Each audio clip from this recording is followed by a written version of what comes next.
ਸਤਿ ਸ਼੍ਰੀ ਅਕਾਲ ਦੋਸਤੋ, Buttar DC cafe channel ਤੇ ਸਾਰੇ ਦੋਸਤਾਂ ਦਾ ਮੋਸਟ ਵੈਲਕਮ। ਆਈ ਹੋਪ ਤੁਸੀਂ ਸਾਰੇ ਠੀਕ ਠਾਕ ਹੋਵੋਗੇ। ਸੋ ਦੋਸਤੋ, ਅੱਜ ਇੱਕ ਨਵੀਂ ਜਾਣਕਾਰੀ ਦੇ ਨਾਲ ਤੁਹਾਡੇ ਵਿੱਚ ਹਾਜ਼ਰ ਹੋ ਚੁੱਕੇ ਹਾਂ। ਸੋ ਅੱਜ ਦੀ ਜਾਣਕਾਰੀ ਡੀਐਲਐਡ ਯਾਨੀ ਕਿ ਈਟੀਟੀ ਨੂੰ ਲੈ ਕੇ ਹੈ। ਸੋ ਦੋਸਤੋ, ਜਿਹੜੇ ਦੋਸਤ ਈਟੀਟੀ ਕੋਰਸ ਕਰਨ ਦੀ ਵੇਟ ਕਰ ਰਹੇ ਸਨ, ਸੋ ਉਹਨਾਂ ਦੇ ਲਈ ਬੜੀ ਖੁਸ਼ਖਬਰੀ ਦੀ ਗੱਲ ਹੈ ਕਿ ਇੱਕ ਨੋਟੀਫਿਕੇਸ਼ਨ ਆਪਾਂ ਨੂੰ ਨਿਕਲ ਕੇ ਆ ਗਿਆ ਹੈ, ਜਿਸ ਦੇ ਵਿੱਚ ਕਿ 24-26 ਦੇ ਸੈਸ਼ਨ ਦੇ ਲਈ ਨੋਟੀਫਿਕੇਸ਼ਨ ਔਰ ਐਂਟਰੈਂਸ ਐਗਜ਼ਾਮ ਦੇ ਲਈ ਗਾਈਡਲਾਈਨਸ ਜਾਰੀ ਕਰ ਦਿੱਤੀਆਂ ਗਈਆਂ ਹਨ।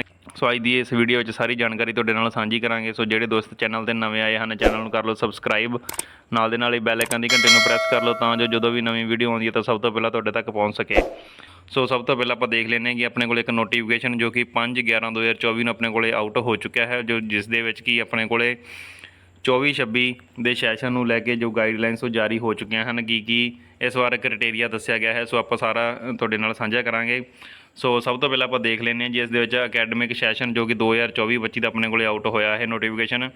ਸੋ ਇਸ ਦੇ ਵਿੱਚ ਜੋ ਐਲੀਜੀਬਿਲਟੀ ਕ੍ਰਾਈਟੇਰੀਆ ਹੈ, ਮਿਨੀਮਮ ਜਿਹੜੀ ਐਜੂਕੇਸ਼ਨ ਆਪਣੇ ਕੋਲੇ ਕਿੰਨੀ ਹੋਣੀ ਚਾਹੀਦੀ ਹੈ। ਸੋ ਇਸ ਦੇ ਲਈ ਪਹਿਲਾਂ ਆਪਾਂ +2 ਬੇਸ 'ਤੇ ਅਪਲਾਈ ਕਰਦੇ ਸੀ, ਬਟ ਹੁਣ ਇਹ ਕ੍ਰਾਈਟੇਰੀਆ ਗ੍ਰੈਜੂਏਸ਼ਨ ਬੇਸ 'ਤੇ ਰੱਖ ਦਿੱਤਾ ਗਿਆ। ਸੋ ਇਸ ਦੇ ਵਿੱਚ ਜਰਨਲ ਕੈਟਾਗਰੀ ਦੇ ਲਈ 50% ਮਾਰਕਸ ਗ੍ਰੈਜੂਏਸ਼ਨ ਦੇ ਵਿੱਚੋਂ ਹੋਣੇ ਜ਼ਰੂਰੀ ਹਨ, ਔਰ 45% ਮਾਰਕਸ ਜਿਹੜਾ SC ST ਦੇ ਲਈ ਹੋਣੇ ਜ਼ਰੂਰੀ ਹਨ। ਸੋ ਗ੍ਰੈਜੂਏਸ਼ਨ ਦੇ ਵਿੱਚ ਤੁਹਾਡੇ 45 ਜਾਂ 50% ਮਾਰਕਸ ਹੋਣੇ ਜ਼ਰੂਰੀ ਹਨ। ਸੋ ਉਸ ਤੋਂ ਬਾਅਦ ਗੱਲ ਕਰੀਏ ਤਾਂ ਤੁਹਾਡਾ 10ਵੀਂ ਕਲਾਸ ਦੇ ਵਿੱਚ ਪੰਜਾਬੀ ਦਾ ਜਿਹੜਾ ਸਬਜੈਕਟ ਉਹ ਪਾਸ ਹੋਣਾ ਬੇਹੱਦ ਜ਼ਰੂਰੀ ਹੈ। ਔਰ ਉਸ ਤੋਂ ਬਾਅਦ ਜੋ ਤੁਹਾਡਾ ਸੈਕੰਡਰੀ ਕਲਾਸ ਦੇ ਵਿੱਚ ਜੇਕਰ ਤੁਹਾਡੀ ਹਿੰਦੀ, ਇੰਗਲਿਸ਼, ਪੰਜਾਬੀ, ਸਾਇੰਸ ਜਾਂ ਕਿਸੇ ਵੀ ਸਬਜੈਕਟ ਦੇ ਵਿੱਚ ਕੋਈ ਰੀਪੇਅਰ ਵਗੈਰਾ ਹੋਵੇਗੀ ਤਾਂ ਤੁਸੀਂ ਇਸ ਫਾਰਮ ਦੇ ਲਈ ਐਂਟਰੈਂਸ ਐਗਜ਼ਾਮ ਦੇ ਲਈ ਐਲੀਜੀਬਲ ਨਹੀਂ ਹੋਵੋਗੇ। ਸੋ ਇਸ ਇਹਨਾਂ ਚੀਜ਼ਾਂ ਦਾ ਬਹੁਤ ਹੀ ਧਿਆਨ ਰੱਖਿਓ। ਸੋ ਉਸ ਤੋਂ ਬਾਅਦ ਹੀ ਫਾਰਮ ਨੂੰ ਅਪਲਾਈ ਕਰਨਾ ਹੈ। ਸੋ ਉਸ ਤੋਂ ਬਾਅਦ ਏਜ ਦੀ ਗੱਲ ਕਰੀਏ ਤਾਂ ਇਸ ਦੇ ਫਾਰਮ ਦੇ ਲਈ ਜੋ ਆਪਣੀ 37 ਸਾਲ ਤੱਕ ਤੁਹਾਡੀ ਏਜ ਚੱਲ ਜਾਵੇਗੀ। ਸੋ 37 ਸਾਲ ਤੋਂ ਜ਼ਿਆਦਾ ਜੋ ਏਜ ਦੇ ਕੈਂਡੀਡੇਟ ਉਹ ਇਹਨਾਂ ਫਾਰਮ ਨੂੰ ਅਪਲਾਈ ਨਹੀਂ ਕਰ ਸਕਦੇ। ਸੋ ਉਸ ਤੋਂ ਬਾਅਦ ਇਸ ਦੇ ਵਿੱਚ ਏਜ ਰਿਲੈਕਸੇਸ਼ਨ ਦੀ ਗੱਲ ਕਰੀਏ ਤਾਂ SC ਔਰ BC ਕੈਟਾਗਰੀ ਨੂੰ 5 ਸਾਲ ਦੀ ਜਿਹੜੀ ਰਿਲੈਕਸੇਸ਼ਨ ਦਿੱਤੀ ਗਈ ਹੈ, ਔਰ ਜੋ ਫਿਜ਼ੀਕਲੀ ਹੈਂਡੀਕੈਪ ਉਹਨਾਂ ਨੂੰ 10 ਸਾਲ ਦੀ ਜਿਹੜੀ ਰਿਲੈਕਸੇਸ਼ਨ ਉਹ ਦਿੱਤੀ ਗਈ ਹੈ। ਉਸ ਤੋਂ ਬਾਅਦ ਰੈਜ਼ੀਡੈਂਟਲ ਸਟੇਟਸ ਦੀ ਗੱਲ ਕਰੀਏ ਤਾਂ ਤੁਹਾਡਾ ਜਿਹੜੀ ਰਿਹਾਇਸ਼ ਉਹ ਪੰਜਾਬ ਦੀ ਹੋਣੀ ਜ਼ਰੂਰੀ ਹੈ। ਸੋ ਪੰਜਾਬ ਰੈਜ਼ੀਡੈਂਸ ਸਰਟੀਫਿਕੇਟ ਤੁਹਾਡੇ ਕੋਲ ਹੋਣਾ ਚਾਹੀਦਾ ਹੈ, ਤੁਸੀਂ ਫਿਰ ਇਹ ਫਾਰਮ ਨੂੰ ਅਪਲਾਈ ਕਰ ਸਕਦੇ ਹੋ। ਸੋ ਉਸ ਤੋਂ ਬਾਅਦ ਡਿਊਰੇਸ਼ਨ ਦੀ ਗੱਲ ਕਰੀਏ ਤਾਂ ਜਿਹੜਾ ETT ਜਾਂ DLED ਦਾ ਜੋ ਕੋਰਸ ਹੋਣ ਵਾਲਾ ਹੈ ਜੀ 2 ਸਾਲ ਦਾ ਰਹਿਣ ਵਾਲਾ ਹੈ। ਸੋ ਇਹ ਤਕਰੀਬਨ ਸਾਰੇ ਦੋਸਤਾਂ ਨੂੰ ਪਤਾ ਹੀ ਹੋਏਗਾ। ਉਸ ਤੋਂ ਬਾਅਦ ਸਿਲੈਕਸ਼ਨ ਕ੍ਰਾਈਟੇਰੀਆ ਦੀ ਆਪਾਂ ਗੱਲ ਕਰੀਏ ਤਾਂ ਇਸ ਦੇ ਵਿੱਚ ਕੀ ਆਪਣਾ ਸਭ ਤੋਂ ਪਹਿਲਾਂ ਐਂਟਰੈਂਸ ਐਗਜ਼ਾਮ ਲਿਆ ਜਾਵੇਗਾ। ਸੋ ਐਂਟਰੈਂਸ ਐਗਜ਼ਾਮ ਹੋਣ ਤੋਂ ਬਾਅਦ ਜਿਹੜਾ ਕਿ 50% ਮਾਰਕਸ ਲੈਣੇ ਜ਼ਰੂਰੀ ਹਨ। ਉਸ ਤੋਂ ਬਾਅਦ ਜਿਹੜਾ ਕਿ 5% ਤੁਹਾਨੂੰ ਰਿਲੈਕਸੇਸ਼ਨ ਦਿੱਤੀ ਜਾਵੇਗੀ। ਇਹ ਸਿਰਫ ਰਿਲੈਕਸੇਸ਼ਨ ਜਿਹੜੀ ਹੈ ਉਹ SC BC ਔਰ ਫਿਜ਼ੀਕਲੀ ਹੈਂਡੀਕੈਪ ਜਿਹੜੇ ਦੋਸਤ ਆ ਉਹਨਾਂ ਨੂੰ ਹੀ ਦਿੱਤੀ ਜਾਵੇਗੀ। ਸੋ ਉਸ ਤੋਂ ਬਾਅਦ ਇਸ ਦੇ ਵਿੱਚ ਆਪਾਂ ਜਿਹੜਾ ਕਿ ਰਿਜ਼ਰਵੇਸ਼ਨ ਦੇਖ ਲੈਂਦੇ ਹਾਂ। ਰਿਜ਼ਰਵੇਸ਼ਨ ਕੈਟਾਗਰੀ ਵਾਈਜ਼ ਵੱਖਰੀ ਵੱਖਰੀ ਦੇ ਰੱਖੀ ਹੈ। ਸੋ ਆਪਾਂ ਧਿਆਨ ਮਾਰ ਲੈਂਦੇ ਹਾਂ। ਸੋ ਜਰਨਲ ਕੈਟਾਗਰੀ ਦੇ 39%, BC 10% ਔਰ SCRO ਔਰ SMB 10%। ਸੋ ਉਸ ਤੋਂ ਬਾਅਦ ਇਸ ਦਾ ਤੁਸੀਂ ਸਕਰੀਨਸ਼ਾਟ ਲੈ ਕੇ ਦੇਖ ਸਕਦੇ ਹੋ, ਨਹੀਂ ਤਾਂ ਤੁਸੀਂ PDF ਵੀ ਸਾਡੇ ਕੋਲੋਂ ਪ੍ਰਾਪਤ ਕਰ ਸਕਦੇ ਹੋ। ਇਸ ਦੇ ਲਈ ਤੁਸੀਂ ਦਿੱਤੇ ਗਏ ਨੰਬਰਾਂ 'ਤੇ ਸਾਡੇ ਨਾਲ ਸੰਪਰਕ ਕਰਕੇ WhatsApp 'ਤੇ ਕੰਟੈਕਟ ਕਰਕੇ PDF ਪ੍ਰਾਪਤ ਕਰ ਸਕਦੇ ਹੋ। ਨਾਲ ਦੇ ਨਾਲ ਹੀ ਸਾਡੇ ਜਿਹੜਾ WhatsApp ਗਰੁੱਪ ਦੇ ਵਿੱਚ ਤੁਸੀਂ ਜੁਆਇਨ ਹੋ ਸਕਦੇ ਹੋ, ਜਿੱਥੇ ਕਿ ਅਸੀਂ ਡੇਲੀ ਨਵੀਆਂ ਪੋਸਟਾਂ ਅਤੇ ਜਾਣਕਾਰੀ ਸਾਂਝੀ ਕਰਦੇ ਰਹਿੰਦੇ ਹਾਂ। ਸੋ ਉਸ ਤੋਂ ਬਾਅਦ ਗੱਲ ਕਰੀਏ ਜੀ ਮਾਰਜਨ ਆਫ ਸੀਟ ਦੀ। ਸੋ ਇਸ ਦੇ ਵਿੱਚ ਜੋ ਸੀਟਸ ਨੇ ਉਹ ਮਰਜ ਵੱਖਰੀ ਕੈਟਾਗਰੀ ਦੇ ਅਕੋਰਡਿੰਗ ਹੋ ਜਾਣਗੀਆਂ। ਸੋ ਇਸ ਦਾ ਵੀ ਤੁਸੀਂ ਸਕਰੀਨਸ਼ਾਟ ਲੈ ਕੇ ਰੱਖ ਲੈਣਾ ਹੈ। ਇਨ ਫਿਊਚਰ ਇਹ ਤੁਹਾਡੇ ਬਹੁਤ ਕੰਮ ਆਵੇਗਾ। ਸੋ ਜਦੋਂ ਤੁਹਾਡੀ ਕਾਉਂਸਲਿੰਗ ਹੋਵੇਗੀ ਤਾਂ ਉਸ ਟਾਈਮ 'ਤੇ ਇਸ ਬੇਸਿਸ ਤੇ ਤੁਹਾਡੀ ਜਿਹੜੀ ਕਾਉਂਸਲਿੰਗ ਕੀਤੀ ਜਾਵੇਗੀ।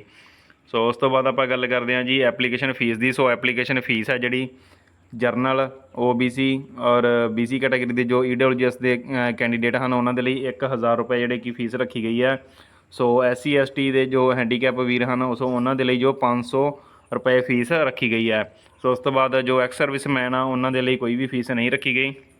ਉਸ ਤੋਂ ਬਾਅਦ ਦੋਸਤੋ ਜੋ ਤੁਹਾਡੀ ਕਾਉਂਸਲਿੰਗ ਔਰ ਸਕਰੂਟਨੀ ਐਂਡ ਵੈਰੀਫਿਕੇਸ਼ਨ ਵਗੈਰਾ ਉਹ ਸਾਰਾ ਤੁਹਾਡਾ ਡਾਈਟ ਦੁਆਰਾ ਹੀ ਕਲੈਕਟ ਕਰਵਾਇਆ ਜਾਵੇਗਾ। ਸੋ ਜਿਸ ਡਾਈਟ ਦੇ ਵਿੱਚ ਤੁਹਾਡੀ ਜਿਹੜੀ ਕਾਉਂਸਲਿੰਗ ਹੋਵੇਗੀ ਅਤੇ ਉਸ ਤੋਂ ਬਾਅਦ ਤੁਹਾਨੂੰ ਅੱਗੇ ਦਾ ਪ੍ਰੋਸੈਸ ਜਿਹੜਾ ਡਾਈਟ ਦੇ ਵਿੱਚ ਹੀ ਸਮਝਾ ਦਿੱਤਾ ਜਾਵੇਗਾ। ਸੋ ਉਸ ਤੋਂ ਬਾਅਦ filling of DLED seat in private institute. So ਇਸ ਦੇ ਬਾਰੇ ਵੀ ਆਪਾਂ ਤੁਹਾਨੂੰ ਦਿਖਾ ਦਿੰਦੇ ਹਾਂ। ਸੋ ਇਸ ਦੇ ਵਿੱਚ ਆਪਾਂ ਨੂੰ ਫੀਸ ਦਾ ਕ੍ਰਾਈਟੇਰੀਆ ਦੱਸਿਆ ਗਿਆ ਹੈ।